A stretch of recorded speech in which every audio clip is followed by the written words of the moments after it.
ఇండియాలోనే #1 varicose veins hospital Avis vascular centre. నమస్తే రమగారు. నమస్తే జయ. రమగారు, తోడు ఎంతవరకు అవసరం? దేనికి? ఒక వ్యక్తికి ఇంకొక వ్యక్తి జీవితానికి చాలా అవసరం. అంటే క్వశ్చన్ క్రిస్ప్గా అడుగు. అంటే పెళ్లి ఎంతవరకు అవసరం?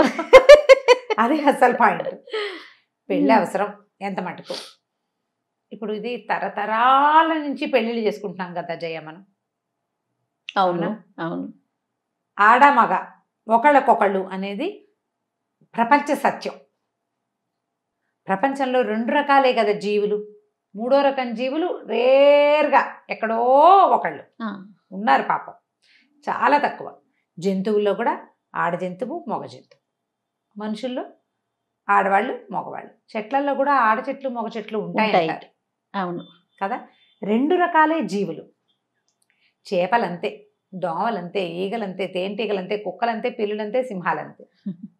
అవసరమా అంటే జంతువులు జత కడతాయి ఒక మేటింగ్ టైంలో, ఏదో ఒక ఋతువులో.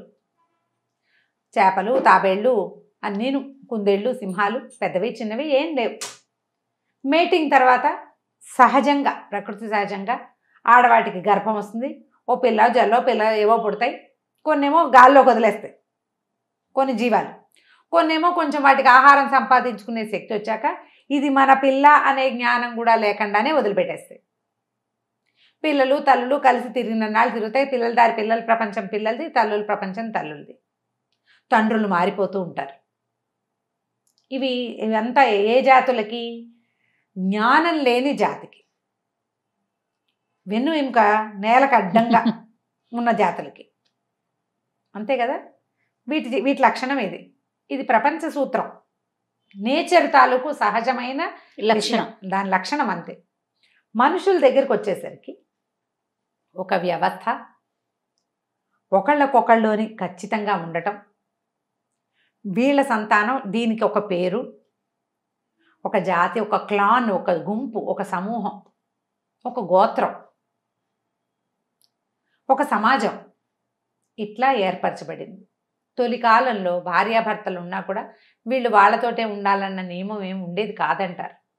తర్వాత శ్వేతకేతువు, బహుశా ఆయన పేరు ముని, ఆయన తప్పకుండా భార్య భర్తతో మాత్రమే ఉండాలి, ఇతరులతోటి ఉండకూడదు అనే సిద్ధాంతాన్ని ఏర్పరిచారని చెప్తారు. ఎక్కడో పురాణాల్లో కనపడుతుంది. అది పెద్ద ఇంపార్టెంట్ కాదు. అయితే ఇలా ఒకరికి ఒకరు అని ఉండటం వల్ల సమాజహితం ఉంది అందులో. ఎవరో ఎవరితోటో ఎవరికో అంటే దాని పట్ల, జీవితం పట్ల భయం ఏర్పడుతుంది. జంతువులకు కాం కదా మనం. జంతువులకి ఏమిటి? ఆహార నిద్ర భయం మైథునాదులు వాళ్ళకి వాటికి మనకి సేమే. అవును అంతే కదా. కానీ మనకి విడిగా ఉన్నదేమిటి? బుద్ధి, జ్ఞానం. ఇవి జంతువుల్లాగా ఉండకూడదు కాబట్టి మానవుల్లాగా ఉండాలంటే నియమావళి ఉండాలి. ఆ నియమమే వివాహం. ఈ నియమం ఉంటే, వివాహం ఉంటే ఒకళ్ళకొకళ్ళు తోడు, ఒక ఆడ మగ ఒకరికొకరు తోడు, వీళ్ళకి కలిగిన సంతానం, ఇదంతా ఒక సమూహం. ఏ పరిస్థితుల్లో అయినా ఈ సమూహం అంతా సపోర్ట్ చేస్తుంది. మానవుడు సంఘజీవి కాదు. వివాహాలు మానేస్తే సంఘం ఎక్కడి నుంచి వస్తుంది నీకు? ఎవరు నిన్ను సపోర్ట్ చేస్తారు? ఈ రోజున సైన్స్ చాలా అభివృద్ధి చెందింది కదా. ఇప్పుడు ఒక భార్యాభర్త, ఒక ఆడ మగ కలిసి ఉన్నారు. వాళ్ళకు ఒక 6-7 పిల్లలు పుట్టారు, 5-6 అనుకో. ఈ లోపల ఆడలు మొగలు మారిపోయారు. పిల్లల బ్లడ్ జీన్ మ్యాపింగ్ అంతా మారిపోతూ ఉంటుంది. ఈ గుంపులో ఎవరికైనా అనారోగ్యం వస్తే వీడికి తనలాంటి రక్తాన్ని సేమ్ తల్లిదండ్రి XY క్రోమోజోమ్ని పంచుకున్న వాళ్ళ వల్ల వీడు బతకడానికి అవకాశం ఉంటుంది. ఈ నియమం లేని సంఘంలో ఎవరు వీడిని సపోర్ట్ చేస్తారు? కాదు. అవును కదా. ఇది ఒకటి ఆలోచించాలా.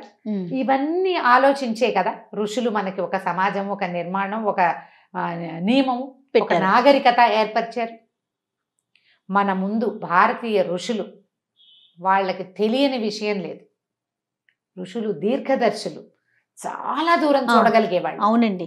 మనలాగా భవిష్యత్తుని చూడలేక ఈ రోజు గురించే మాట్లాడే వాళ్ళు కాదు వాళ్ళు. 10 తరాల తర్వాత ఏం జరగబోతోందో ఊహించి చేశారు. మనకు ఒక నియమం, ఒక జాతి, ఒక ఇది అనేది ఉండాలి అంటే ఈ నియమావళి ఉండాలని ఏర్పరిచారు.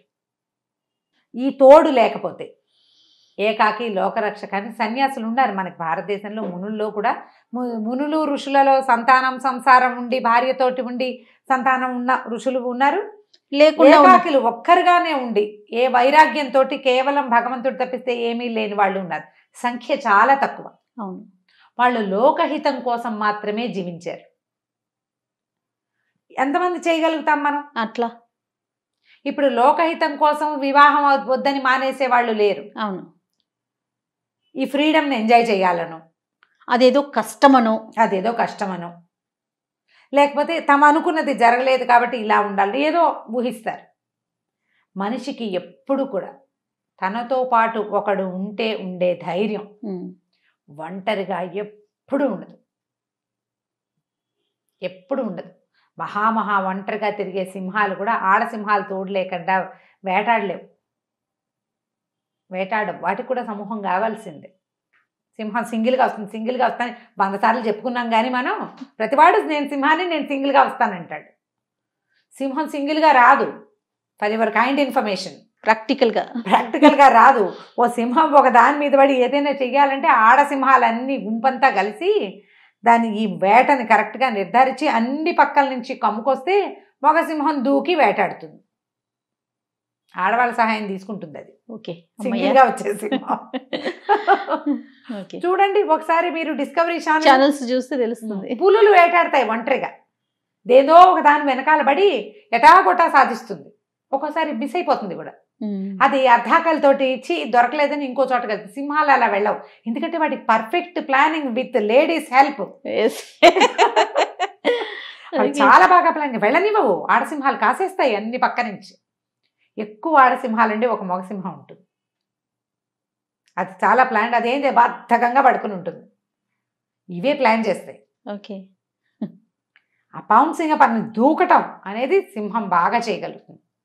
దాని దగ్గరున్న ఆ ఒక్క క్రియ కోసం ఇవన్నీ కలిసి ఆ క్రియని దాంతో చేయిస్తాయి. ఇదే మన సబ్జెక్ట్ ఇది కాదు, దీని మీద డిస్కషన్ లేదు, మామూలుగా చెప్తున్నాను. ప్రధానమైంది ఒకళ్ళకొకళ్ళు తోడు, నేను నాది అనే భావన. దానివల్ల వ్యక్తులకి ధైర్యం వస్తుంది, సంతోషం వస్తుంది, కలిసి పంచుకుని తినటంలో ఉండే ఆనందం ఏంటో తెలుస్తుంది, బ్రతికుండటంలో ఉండే ఆనందం ఏమిటో అర్థమవుతుంది. దానివల్ల చాలా సమస్యలు వస్తున్నాయి ఇవాళ రేపు. పెళ్లి వాళ్ళ సమస్యలు వస్తున్నాయి. సమస్యలు రాని వాళ్ళ సంఖ్య ఎక్కువ కదా. అవును. సమస్య వచ్చే వాళ్ళ సంఖ్య తక్కువ. ఎందుకు సమస్య వస్తుంది అనేది రూట్ కాజ్లోకి కనుక వెళ్తే మనం సెల్ఫిష్గా ఉన్నామని మీరు అర్థం చేసుకోవాలి. ఆడ మగ కూడా. అయితే ఆడాళ్ళు సెల్ఫిష్, లేకపోతే మగవాళ్ళు సెల్ఫిష్, లేదా రెండు సెల్ఫిష్. వీళ్ళిద్దరు కాబట్టి వీళ్ళ అమ్మా నాన్నలు సెల్ఫిష్. అది తగ్గించుకోండి. వివాహం అనేది 2 జీవితాలు కలిసి, 2 కుటుంబాలు కలిసి, 2 వేర్వేరు సమాజాలు కలిసి ఒక కొత్త సమాజ నిర్మాణం కోసం నాంది. అది మనం అర్థం చేసుకోవాలి. అసలు పెళ్ళి ఎందుకు చేసుకుంటున్నాం, ఎందుకు మనం కలిసి ఉండాలనుకుంటున్నాం అనేది ఆలోచిస్తే కొన్ని నువ్వు సర్దుకుంటావు, కొన్ని ఆవిడ సర్దుకుంటుంది. ఇద్దరూ ఆలోచించాలి. ఎవడో ఒకడు ఆలోచిస్తాడు, రెండో వాడు ఇష్టారాజ్యంగా సెల్ఫిష్గా బిహేవ్ చేస్తాడంటే పెళ్ళి పొసగదు. ఇన్ని వేల లక్షలు లేవు, కొన్ని వేల సంవత్సరాల నుంచి భారతీయ జీవన విధానంలో వివాహ వ్యవస్థ పటిష్టంగా ఉందంటే సెల్ఫిష్నెస్ లేకపోవటం వల్లే, ఎవరో ఒకళ్ళు సర్దుకోవటం వల్లే, కొండకుచో ఇద్దరూ సర్దుకోవటం వల్లే పెళ్ళిళ్ళు సక్సెస్ అవుతాయి.